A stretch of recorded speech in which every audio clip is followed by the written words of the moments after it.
Hi, everyone. Welcome to Big Data London. My name is Alok Pareek, and today I'm going to talk about streaming real-time data into Google BigQuery. So I hope you find this presentation informative, useful, and thank you for your time today. Let's get started.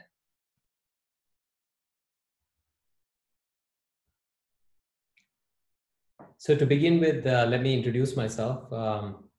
So I'm a founder and head of engineering at Striim. And prior to Striim, I used to be CTO for a company called GoldenGate, which was acquired by Oracle. And then I was responsible for Oracle's data integration product portfolio for a number of years before Striim. And a while back, I started my career in the database development team at Oracle, where I focused on recovery, high availability, and high-speed data movement. Just a little bit about Striim. Striim enables enterprise data movement for digital transformation. What that means is that as you take your journey to the cloud, there's a lot of data that's tied up in legacy or on-prem systems, and you need to move this data for the newer applications into the cloud. So Striim helps you with that. These databases could be Oracle, MySQL, Postgres, DB2 mainframe. There could even be Kafka queues, etc. So with that, let's get to the session. So the agenda for today, I'm going to touch on data warehousing and the rationale for BigQuery. I'm going to talk about some data integration architectural patterns and why those are important, and what are the considerations when you pick a data integration platform. I'm going to then talk about some real-world experiences where we have helped customers implement data pipelines, getting data into Google BigQuery. So that's part of the session will be quite technical. And also I'm going to share about our implementation, the challenges that we faced, and share some of the best practices. I'm going to go a little fast. So you might have to come back and see the session once again after you have some experience with a few projects as you start moving data to BigQuery, because some of the nuances and some of the points are best appreciated once you sort of have a understanding of BigQuery, its architecture and its limitations, etc. Okay, so let's start with a typical traditional data warehousing pattern. This picture on the right, by the way, is from my Stanford class in the 90s. You know, the way you sort of go about building a data warehouse is you gather your requirements for reporting and analytics. And, you know, you go and, you know, start with, you know, querying a number of users and define the corresponding schemas and your reporting queries. You figure out which data sources you need to get the data from. And then you undertake this massive ETL process where you can actually extract and convert and transform the data and then load the data finally for your reporting requirements. So this is typically a traditional data warehousing pattern. Now, over the last 20 years, what has happened is all of us have become data producers. So earlier it used to be the operations or the business applications that would produce data, but now all of us are generating data, and we're generating tons of data. So if you take a look at where is this data being generated, it could be on premise, it could be on the cloud, and it could be on both. There's an increasing shift also as far as trying to process the data super fast with very low latency and taking advantage of state-of-the-art technologies, not just disk-based, but also memory-based. And if you take a look at the consumer and the enterprise and the operation behavior, everybody wants data with very low latency. So what we used to be able to tolerate before all of us had handheld devices or phones where we could actually run applications directly on the phones and access our own data or enterprise data or business data, Now we want the access to be immediate. And what that has done is it has shifted the analytics requirements from reactive to just next generation, where people expect predictive analytics, including a lot of behavior that can be predicted through machine learning or advanced analytics. Okay, and this has resulted in a paradigm shift to move from batch-oriented ETL to something known as streaming integration, where the integration has to be continuous to satisfy the real-time requirements. So some of the challenges with the traditional data warehousing systems, obviously, as data volumes keep growing, it takes a lot of careful and methodical planning to scale these systems. And it's really hard to always forecast and predict how the data is going to grow. Typically, a lot of these systems also have scalability limits, where they might be just tightly coupled with the storage and compute tiers, and not be able to scale those independent of each other. Many of them are unable to accommodate the newer types of analytics. And the new types of analytics might require not just structured data, but also semi-structured, unstructured data. And not just data from your business applications, but also from your web tier and from your log files and from messaging systems. So getting all the data together for the newer type of analytics is often difficult in traditional data warehouses. And lastly, in general, all the maintenance operations around data warehousing tend to be super expensive. So hopefully, this is just a summary for you. So that brings me to why BigQuery. So what are the advantages of BigQuery over traditional data warehousing? So Google BigQuery is cloud native. It allows for elastic growth. There is no upfront investment in server hardware or complex software. And really, all of the resources are being managed for you behind the scenes. So there's no management or maintenance required. And it has very powerful capabilities for query processing, where they have a number of different features based on the terrific experience that Google has. So things like having remote memory shuffles over massive terabyte data sets, etc., over billions and trillions of records for ad hoc or interactive analytics is something that's possible with BigQuery. And you get a lot of the features like compression and encryption and replication already configured for you. So you don't have to invest in a lot of those features that you want. And lastly, sort of very contextual, is that it also supports streaming ingestion, and that's absolutely critical to support real-time insights. Okay, so let's take a look at the new paradigm for next generation analytics. If you take a look at the different stakeholders on the right side, there are data analysts, there are data scientists, and decision makers, obviously, as well as your own customers and partners, and they all want access to data, and many of them are processing the data in different ways, and some of it is very planned, some of it is ad hoc, and to satisfy and accommodate all of these stakeholders, you cannot just stick to a traditional ETL-based integration paradigm. So the world really is looking very different today. And if you take a look at it, a number of batch and streaming integration interfaces are coming into the picture.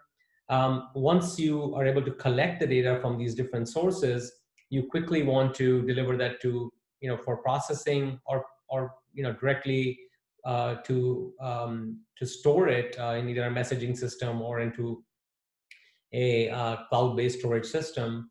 And that's to accommodate a number of these stakeholders who might be wanting to do analytics on this data. They don't know yet what they're looking for. Some of them do know what they're looking for. And the idea is that you have these different workloads, and ultimately the requirements are for analytics, be it streaming analytics or analytics in real time, for the purposes of business intelligence and reporting and advanced analytics. So to summarize this, we are seeing multiple architectural patterns, okay? And the next generation of analytics, especially when it comes to systems like BigQuery, in order to satisfy this, you do need to have a streaming integration pattern into these kinds of systems. So today's focus is streaming data into BigQuery. And as I mentioned, the majority of business data, especially OLTP data, is stored in relational databases where ACID operations are required. And you want to integrate this data to an analytics endpoint, like I said, for reporting or for your emerging application requirements. And you want to do this now. You don't want to wait a week. So real-time and low latency are key requirements here. The other thing is you want to combine this data with other types of data. So we see many businesses now that are trying to combine their own business data, which is the application data, with data from social media, because that helps them understand their customers better, to make sure that either if there's an affinity for the product, or if there's a disliking for the product, if someone's complaining about a service. So those kinds of things are very important. The other interesting pattern here, as far as streaming data is concerned, is there's also this notion of offloading your existing patterns of ETL into ELT, which is when it comes to these very powerful systems, you first want to load the data and really leverage the massive capability to process that data over massive sets, so that you can have very, very good response times. And so the ELT paradigm fits very nicely. So just today, I'm going to focus on an area called change data capture. And change data capture is a way to get data from a number of these sources that you see here on the left side of this slide, and move them into these different tiers. And I'm going to specifically describe how to do this for BigQuery. So the key takeaways here are the focus on low latency, which satisfies the real-time requirements, and the integration of this data with other types of data as you're moving the data in real time, the support for these newer patterns, and then keeping the operations continuous as you're streaming the data. So, of course, traditional integration products are not quite suited for some of these requirements because they're batch-oriented, like I said, and have a hard time morphing themselves into the new cloud paradigm, especially to satisfy the real-time requirements. Often they have scalability limits. They have inadequate support to handle data streams. Some of them might have micro-batching and so forth, but that doesn't really quite cut it from a manageability perspective. And many of them, frankly, lack data validation and some of the advanced SQL-based transformation capabilities, as well as incorporation of things like machine learning and AI. So what are the architectural requirements to support the streaming data and streaming data into these cloud-based systems like Google BigQuery? So obviously you need continuous data collection, okay? And you want continuous data delivery. This data pipeline effectively should never stop. Along the way, as you're collecting the data, you want to be able to massage this data. And this could be for enrichment or augmenting the data or hiding the data or masking the data or obfuscating the data, encrypting the data, and so forth. You want to make sure that there's support for multiple data formats, as well as there's interoperability with the different connectors to these sources. Then you may want to have capabilities where you're doing applying stream operators inline on this data. And you also want the platform or the architecture to be extensible, where you can, apply and customize some of the transformations yourself. And you need the architecture to support that. And lastly, once this pipeline functionally is working, you want to make sure that in light of any failure scenario, the system doesn't just grind to a halt. You want to make sure that there's high availability and resiliency, and also you are able to monitor this so that you can easily troubleshoot. So these are the architectural requirements to just support streaming data. Okay. Now on the BigQuery side, there's a number of benefits to loading data into BigQuery. Number one is the loads can be done to either the ultimate reporting tables, or to either a raw table or to a staging table.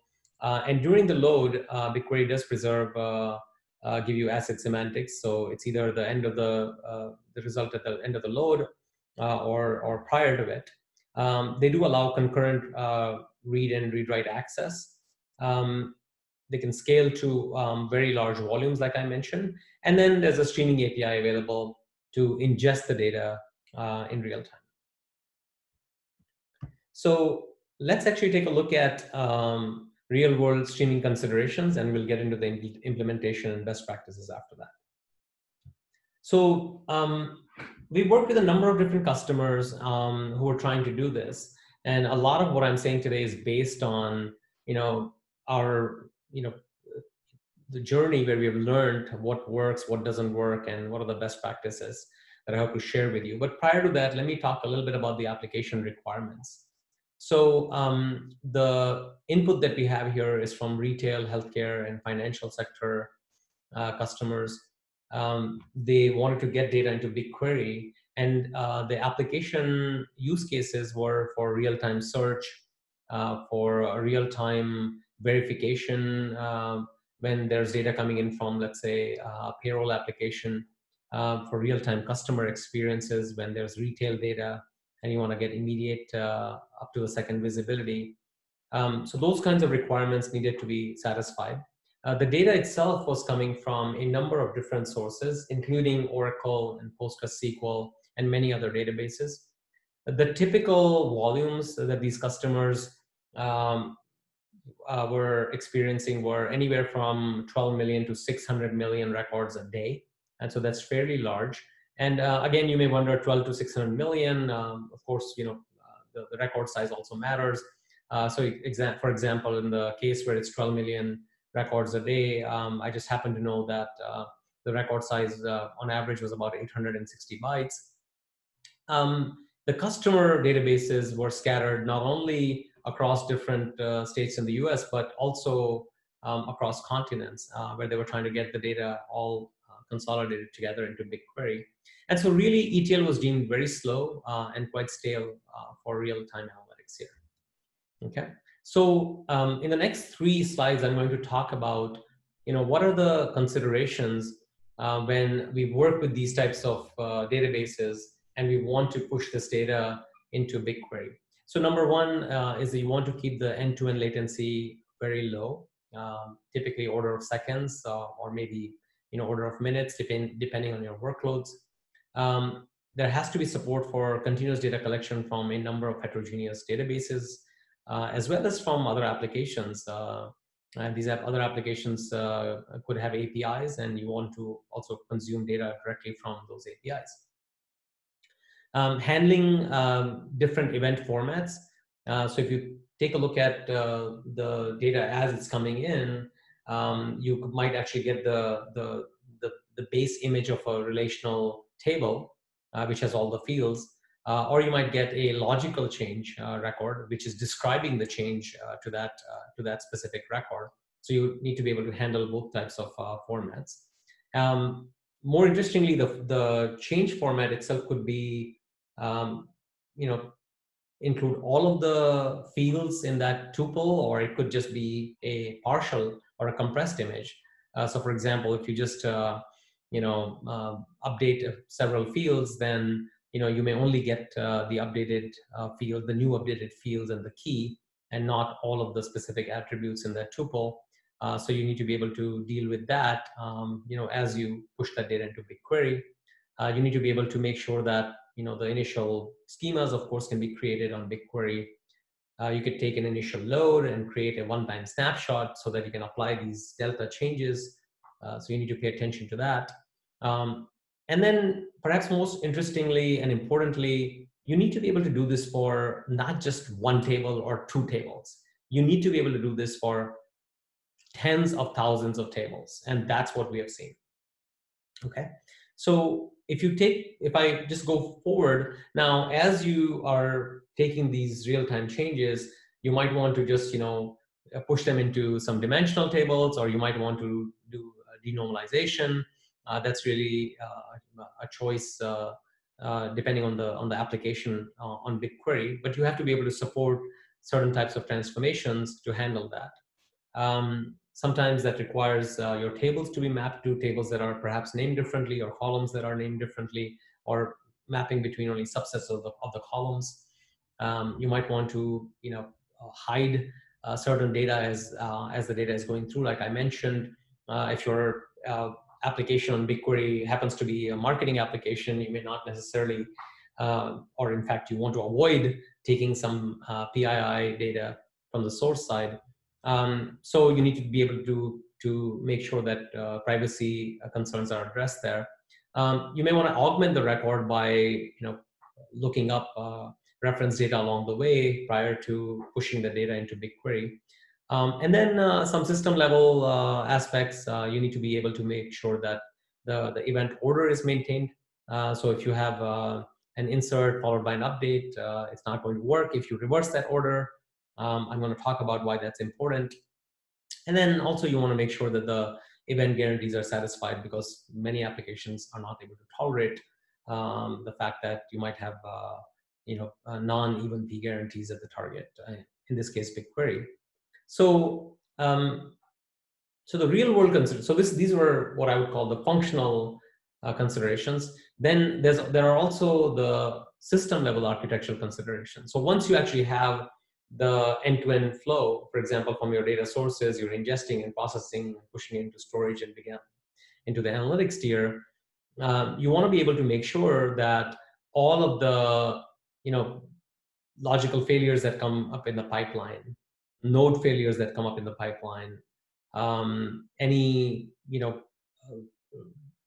dependency when you have to restart the system, as far as state maintenance and checkpointing is concerned, being able to scale it as you get more and more data and more tables. I mentioned that some of these customers literally have hundreds of thousands of tables. If the network is up and down, which we find quite a bit in the cloud, how do you deal with that? So all these are very important considerations for streaming relational data into BigQuery. So we started, and many of these, again, this is sort of a combined journey with some customers. So if you take a look at Google BigQuery, you might want to say, okay, well, how does Google say we want to get data into BigQuery? So if you look at some of their own collateral, they recommend using data flow templates. So let's follow that path. Here's change data capture to BigQuery in a streaming fashion. And so you immediately run into some interesting challenges. There's only a template for MySQL. It's not GA yet. It requires Google Pub Sub. That's a big problem because of the event ordering. Remember, I told you that you cannot apply the update before the insert. It requires, it only supports certain data formats. So you might have to worry about the coding complexity associated with, certain serialization formats. So basically, you end up writing a lot of code, and again, worrying about the manageability end-to-end. This was a non-starter. So building your own was complex and time-consuming because it requires assembling these multiple stacks and frameworks. And like I said, traditional ETL has these latency concerns. So, what the customers really wanted was something that could support the enterprise-grade change data capture on one side, and then efficient application and ingestion of the changes into BigQuery on the other hand. So in this case, it was decided to take a modern data integration stack, and we have selected Striim as that platform. So I'm not going to talk about Striim too much. I just want to describe the actual implementation. So let's start with the deployment model. So the actual streaming integration with the API, that's referred to as the BigQuery writer. And that itself is a connector that's running inside Striim. And that's a JVM. And we call that the integration platform. And you could actually scale this horizontally. You can add additional compute nodes. So it runs as a cluster. And it can be deployed on bare metal in a VM in a container of your choice. Also, within the pipeline, you can do SQL-based transformations. So those are kind of some of the prerequisites. So the two central ideas here are the design, deployment, and runtime aspects of the infrastructure itself. So that's at the bottom, labeled 1. And the second part is the client side. So that's the side that connects to Google BigQuery, and it uses the different load and streaming APIs. And the key classes here, are for efficiently using the API to keep the end-to-end latency minimal and within the bounds of the available resources. Okay, so in the platform capabilities, you're able to see that you can do the filtering and the transformations and the aggregations, etc., that I pointed out earlier, as well as manage the entire pipeline. And on the top part of it, which is the client piece of the code, which is the BigQuery writer implementation, that's the one that's actually leveraging the Google Cloud BigQuery 1.10 library. It's a Java client. And all of the implementation that has been written into it has been done to sort of make sure that the batching is very efficient. You can support the different solutions and the topologies of interest. I'm going to describe that next. And that includes some of the specific features, whether you want to avoid certain limitations for quotas, or you want to make sure that the end-to-end performance is well behaved, and you want to make sure the event guarantees are maintained. Okay. So let's get into the load patterns, the APIs used, the challenges, and the key takeaways. So the three common load patterns here when we are moving data into Google BigQuery are snapshot loading, maintaining audit tables, and the third is maintaining the actual reporting or the analytic tables. Okay, so let's talk about the first one. So the first one is fairly straightforward. You have a number of tables on your data sources. These could be your customer tables, order tables, inventory tables, etc. And you want to just literally take a one-time copy. So we call this an initial load, also known as a snapshot. So you can actually load that. So that's one of the patterns. The second pattern is where you have a table on the source side, and you want to go ahead and load that. But each operation, for example, any DML activity, you want to capture that as a new insert operation so that you have a running history of the operations against the table. So in this case, you can see there's a simple example where you're updating, in this case, on a certain key, you're updating a column, and then the column itself gets reflected as a brand new record. And that record has additional metadata, for example, the operation type, and as well as maybe the time range, so that you can keep track of, when was the modification actually done. And you can do more complicated things where you might want to view on top of it for querying purposes, where you can keep the most recent image of a key. Its upper time is sort of not present, and then each time the same key gets updated, you can go back and add a upper time to the prior version of the record. So the auditing table and the history table can be maintained as well. And the third pattern is where you are actually using the end tables on BigQuery for reporting or analytics. In this case, you might want to just preserve just the dimensions along with additional metadata, or you might want to denormalize the tables and so forth. So this sort of picture looks somewhat like that, where the same table can be mapped into multiple different tables, or also it can be enriched. There's transformation capabilities, like I said, so you can actually do whatever you want. So these are the three patterns that are of interest when you're trying to write into BigQuery. Okay, so let's actually talk about what happens once you leverage the API to do the load itself. Okay, I'm going to get into the API specifically next, but in the snapshot pattern, records from the source are directly inserted into Google BigQuery base tables. Okay, so like I said, this is like a one-time snapshot. So you can imagine that in our case we go over JDBC, grab all the data, and then you can efficiently move them to the target site, and it's just a one-time copy. That's sort of the simplest scenario possible. The next one, where there's an append pattern for your audit tables or the history tables, now you want to convert any activity on the source into an insert. So if you have a delete operation or insert operation, you can actually maintain those as insert ops on the target.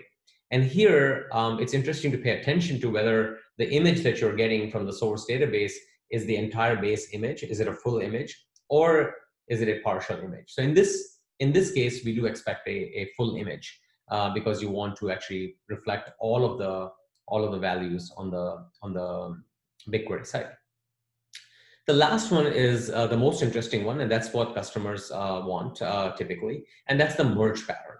So in a merge pattern, you can take either a full table image or a partial change image from the source side, and you could use both of them to maintain the reporting tables on Google BigQuery.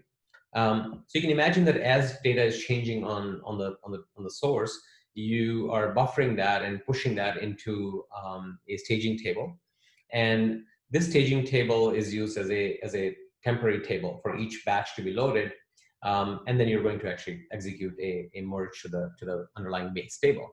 And here, this staging table is used as sort of a temporary table, if you will, and we drop it each time there's a batch, and that has to do with some of the quota limitations that exist on the BigQuery side. Okay, the next step here is that you can imagine that the same key gets updated multiple times.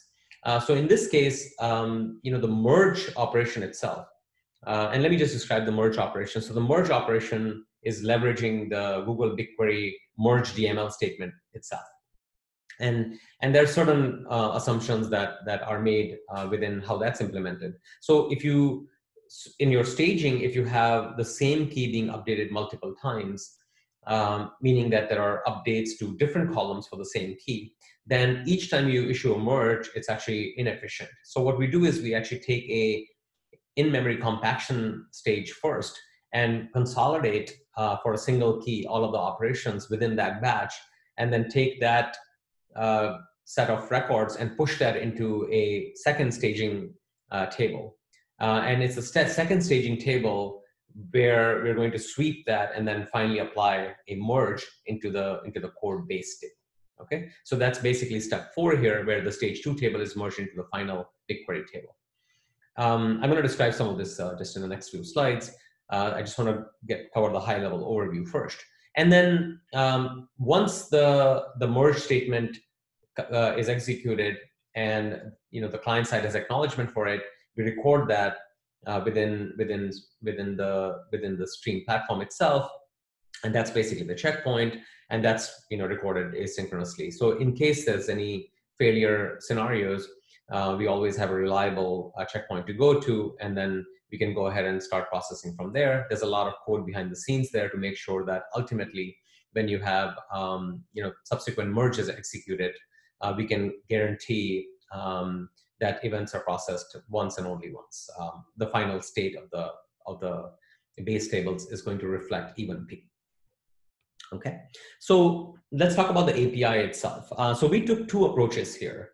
The first one that we had was using a job to load the data. So in this case, the picture looks like this. You have a source database, and then you want to do snapshot loading. So you can imagine that the data is coming in. For each table, you buffer that to a local file, and then ultimately you go ahead and reflect that using the table data write channel API to upload the actual data into the corresponding final table that you want to reflect this data in. Okay, so this is fairly straightforward. There are conditions that are allowed so that as you are getting the data from the source side from the table, if it's an extremely large table, you don't want to blow up your memory. So you can actually configure the buffer size so that we can actually periodically push that into the final table, and all of the state and so forth is maintained within the BigQuery writer.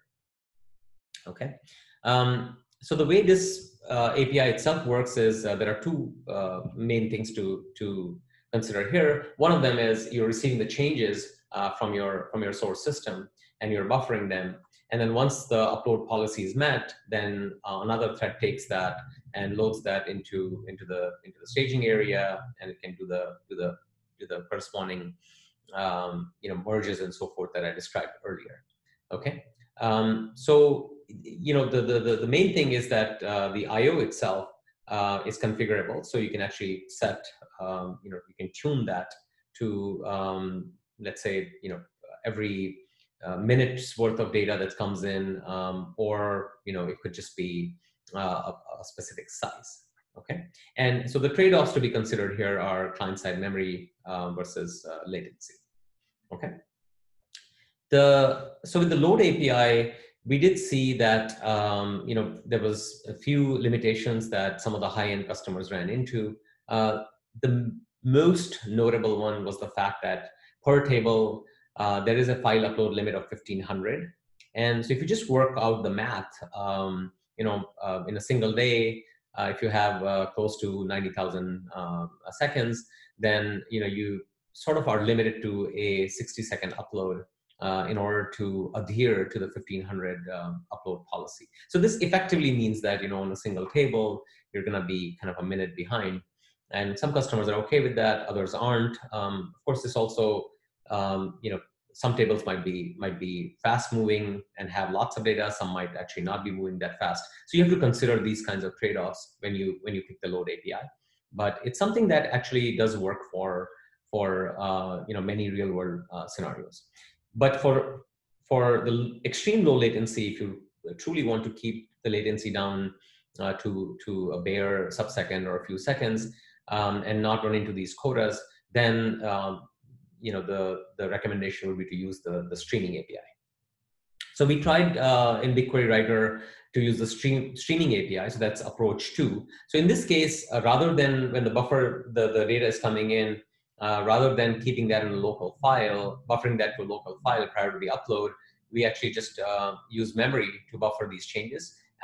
There's multiple buffers maintained, one per table. Again, these have configuration policies that could be based on a batch event count or a time-based timeout. And then the streaming API is being called to load the contents of the memory buffers into the stage 1 table.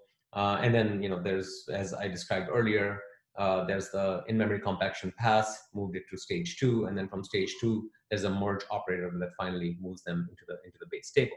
So that looks like this. On the left side, you can see that we buffer the data in memory, and when the batch expires, and this is configurable, like I mentioned, on a time-based interval. This is a very key point because some tables are not going to experience that much data in a short period of time. So if they're slower moving tables, you don't want to hold up all the other tables in terms of when you are expiring the batch. So you want to make sure that you can configure possibly multiple client connections with the slower moving tables in one connection, whereas the fast moving tables are in another connection. And that's also something that in the real world will be required. So this technique works, and this would be the recommended approach. We got past most of the quota limitations. The one thing that I'd point out in this scenario is there is one limitation here that we ran into. So you will have to consider that. So here, even though BigQuery itself says that the streaming API can handle a throughput of 1 gig per second, the actual the batch side in the streaming API is limited to 10 meg, and that's because of an underlying limitation on the HTTP request size. So the way we got around this was by making sure that our batch sizes were kind of limited. But if you do have data types like clubs and very large records that might exceed this, then you'd have to consider those separately. Okay, so typically that was okay for our customers. Most of them, thought that clubs, for example, were not as interesting. So if you do have data like that, you'd have to go revisit the load API. But in a lot of the workloads where you can accommodate the 10 meg limit, then you are able to actually use the streaming API rather successfully. So this is the one to use. So let me quickly wrap up and talk about some of the lessons learned and the best practices for those of you who are going to try this. The intent here was obviously to share our experiences, and we've really worked with some very, very large customers with literally tens of thousands of tables. So you could write your own implementation, and of course we wrote our BigQuery writer component. So here's the lessons learned. Number one, you really have to understand the quota limitations. I have a link here. I would not recommend that you start coding up until you truly understand your limitations, because you will run into them very quickly. It's something that we have run into at multiple customer sites. Understanding the sizes of the tables, how many tables you have, the record sizes, as well as the data types. So in terms of data types, most of them can be mapped, but if there are some special characters, then you may have to actually go ahead and sub them along with the transformation. Again, like I said, you have to understand the resource and the quota limitations on the BigQuery side, and how do you manage them within the context of the load API and the streaming API. The good news is these are all well published. So hopefully in this session, I'm trying to give you an idea of when to pick what based on the workloads that you have. If the number of changes per day per table can be accommodated using the load limits, then you should just use the load API. It's a little simpler to use and understand. Otherwise, you should use the streaming API. The client-side compaction is a key requirement. Otherwise, it will really slow you down. So remember, this was the point about having the same record being updated multiple times. So when you load them into staging and you want to do the merge, then the efficiency of the merge is impacted by with what frequency did that record get changed. So having a pre-pass will make sure that in each merge you have for a single key you just have one record at that time rather than having multiple records. Okay, so let's go to this is my last slide. Some of the things we ran into were server-side error codes like 502 bad gateway, service unavailable, timeouts. So there is a configuration object available on the client side in the library. So we recommend that you enable retry. Despite enabling retry, we still ran into a number of unexplained connection-related errors. So we had to implement the retry logic even on the client side, because sometimes the error codes are not returned. So that's something that we're actively working with the Google team on. I mentioned that for tables that are very active versus slow, you do want to design separate pipelines. Multiple primary key updates on the same key slows down merge performance, so avoid these in the applications if possible. We are also doing some work here to alleviate this because this is not always possible in the application tier. And so we have some future design in this area. Use non-streaming mode for initial load operations. This is also an important point where if you use the streaming mode for initial loads, then BigQuery actually maintains that in in-memory buffers. So the subsequent changes that you want to apply, for example, the updates and deletes on the same data set, then there may be a restriction for up to 90 minutes that you may not be able to do that. So what we recommend is, for the initial snapshot, the one-time load, use the load API, and then for the DML activity, use the streaming API. Okay, and my last point is, please fully understand your change data capture strategy when using streaming ingestion into BigQuery. Otherwise, your project is likely to fail. And so this involves sort of not just having an understanding of what is needed in the API level. It involves understanding all of the complexities that I talked about earlier, the 3 real-world scenario considerations about the manageability of the pipeline, about what kind of formats are coming in when it's a CDC record. Are there partial images, full images, etc. Okay, so hopefully this was a good session for you. Please email me at alok@striim.com if you have any further questions. I'm happy to discuss this with you and share our best practices and implementation. You can also just email us, and there's some resources available for you on our website. Thank you very much for your time today, and enjoy your week.